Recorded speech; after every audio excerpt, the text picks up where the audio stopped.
You have aligned yourself with a man who has bashed women, made countless racist remarks, and you're Ben Carson. Why would you align yourself with that? Hey everyone, so you just saw a little taste of what we're about to dive into, and honestly it just boils my blood. That was from The View, and it features Dr. Ben Carson defending his endorsement of Donald Trump. From that snippet alone you can see what I mean when I say these hosts, especially Whoopi, just do not want to hear anything that doesn't fit their pre-approved narrative. It's truly something else. This isn't about having a discussion. It's about lecturing and shutting down anyone who dares to think differently. Dr. Carson, a brilliant surgeon and thoughtful man, is constantly being talked over and dismissed simply because he has a perspective that challenges their echo chamber.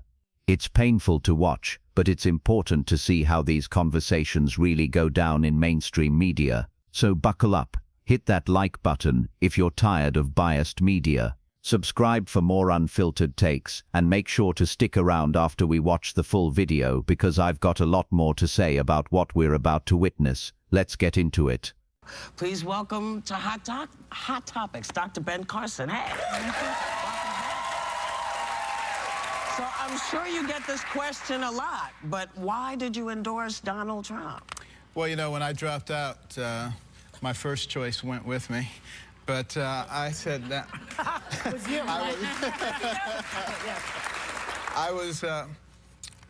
I was going to remain neutral.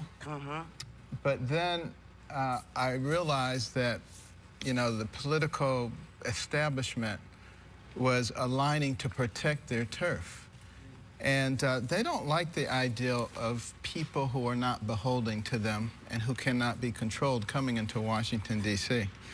And that was one of the reasons they didn't like me very much, but I was easier to get rid of than Donald Trump.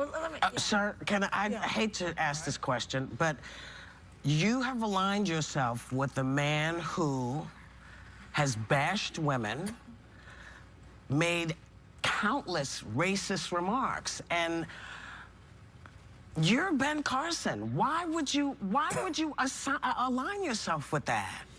Well, you have to look at the good and the bad. There is no perfect person. No, I know that. But you look at when Donald Trump first went down to Palm Beach area, and a lot of the clubs down there would not accept Jews and blacks. He insisted on Jews and blacks and helped to break that open. So has he said some things that I wouldn't say or that you wouldn't say? Of course. But he was also sued by the Justice Department in the 70s for not allowing black tenants into his properties, and he settled with the Justice Department even though he didn't admit any liability, any wrongdoing. It's very clear to those of us in the law that that means that there was something amiss, and it was a significant consent decree. So the notion that he is a fan of the African-American community, I think is well, I will put it this way. I have met a lot of his employees, including African-Americans,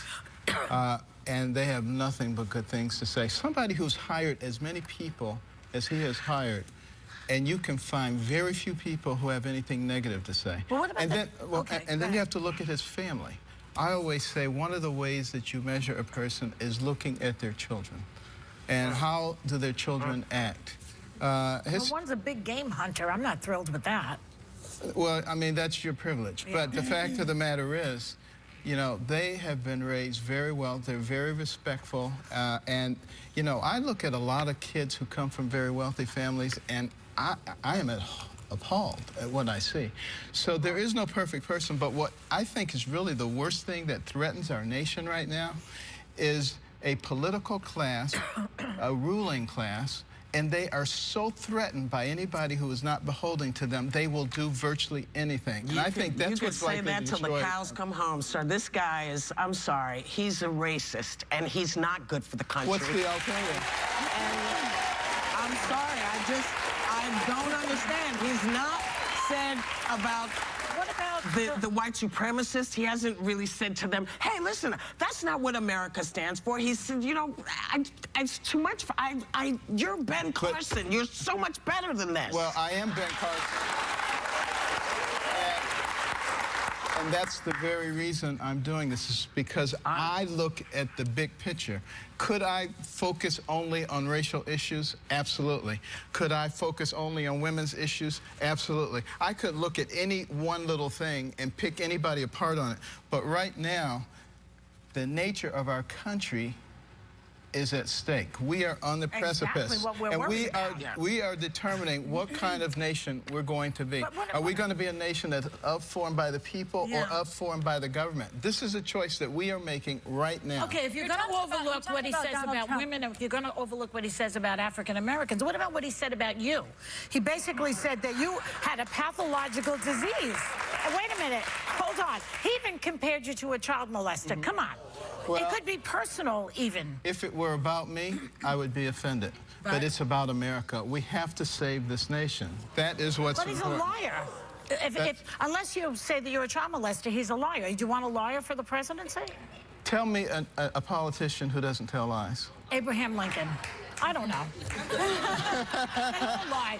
A current-day politician. But the lying that he does is continuous. It's on a regular basis. Well, again, Fact check goes berserk when he talks. He's got a long Pinocchio nose. What I have to do is look at who is most likely to oppose the ruling class that is ruining our country. Yeah, well, who is likely? In the ruling class. Who is likely? He is the ruling class. He said that there would be room for you in his cabinet, in his administration. Did he make any promises to you, and is that behind your endorsement? No, not at all. And in fact, you know, we agreed that we want to save this nation, particularly for the next generation, and talked about a variety of ways to do it. I'm continuing to work on mechanisms of presenting ladders of opportunity that will allow the downtrodden in our society to climb out of a state of dependency. Right now, the programs that have been put forth by both Democrats and Republicans for the last few decades are doing nothing but creating more dependency. We've gone from a can-do nation to a what can you do for me nation. Ask you this. And I wanted to follow up. You talked about the endorsement. Was anything promised to you, and what role do you see yourself in? No, nothing was promised, nor would I accept anything. You know, the fact of the matter is, my interest all along, even in running for president, is to save this country for the next generation. And, you know, what role would that be in the Trump administration? Very deeply at how that is going to be done. And I'm going to be working on health care, going to be working on education, which is an incredibly important part of a vibrant society. If you look at our military right now, you take people between the ages of 17 and 24 who are applying to the voluntary military, 71% are rejected. 71%. Based on? Physical, mental, or educational deficits, educational being by far the biggest. It is putting us at risk as a nation, not fixing our educational system. These are things that need to be worked on, things that I've discussed with Donald Trump. But also, I have to look at everybody who's available. And, you know, Case is just not going to make it. I love Kasich. Okay? He's not going to make it, okay? He's still there. Some people aren't. They're still there. Anyway. Right. Cruz is not going to be able to draw people from the middle or the other side of the aisle. True. And you look at the number of people from everywhere who are coming for Trump. I mean, record numbers of people.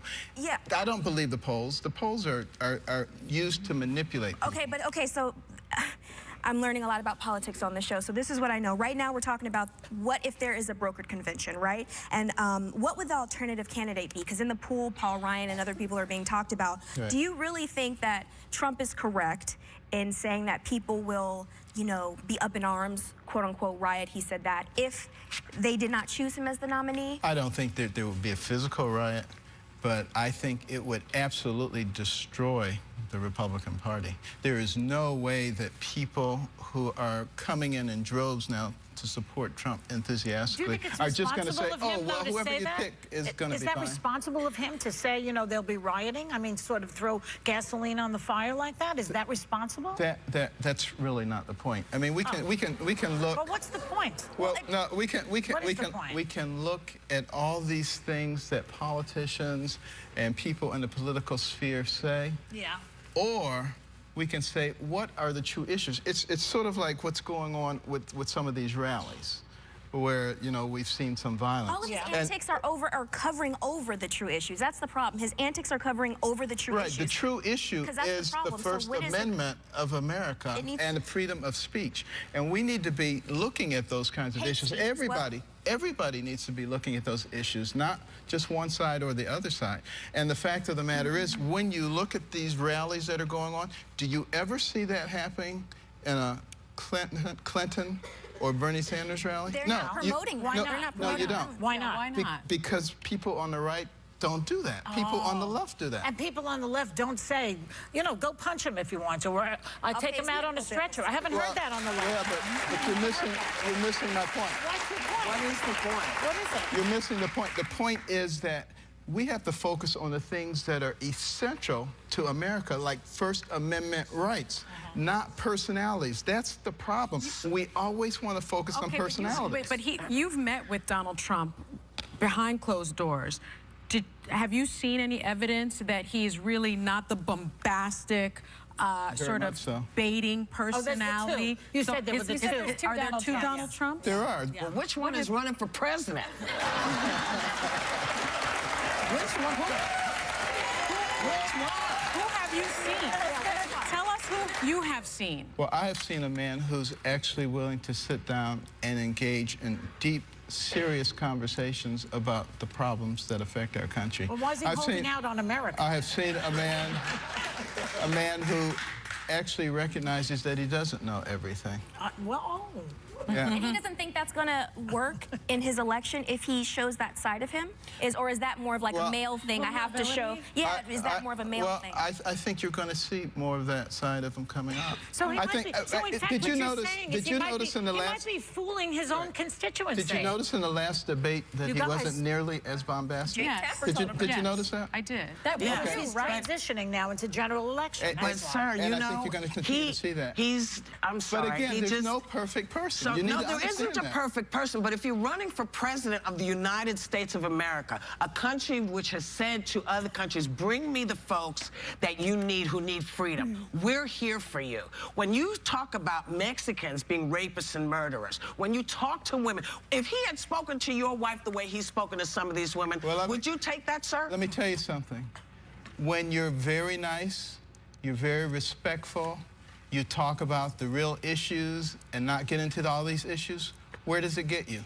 It gets you where it got me. Nowhere, okay? So is that what this is about? No, it can't be about that. No, but here's my point. My point is he and some of the other politicians, they do what people want. They say what people want to hear. They appeal to people. That's how Hitler got in, sir.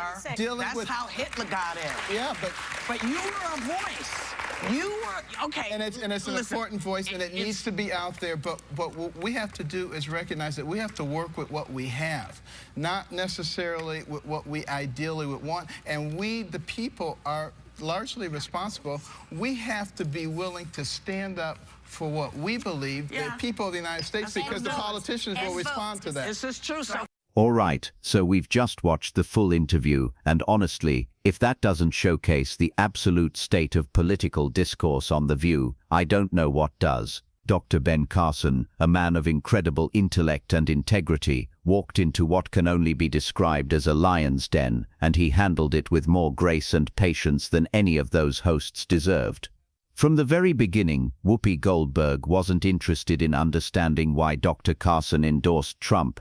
She was only interested in condemning it. She immediately came at him with accusations about Trump's past statements, as if Dr. Carson wasn't aware of them or hadn't thought through his decision. It just goes to show how narrow-minded and ignorant they are to assume everyone thinks like them. They can't fathom a nuanced perspective. Then when Sonny Holan brought up that old housing discrimination lawsuit, trying to paint Trump as a racist, Dr. Carson calmly countered with actual experience. He talked about meeting Trump's employees, including African Americans, who had nothing but good things to say, and his point about how a good way to measure a person is to look at their children. That's a classic sensible approach, but did the View hosts want to hear it? Of course not.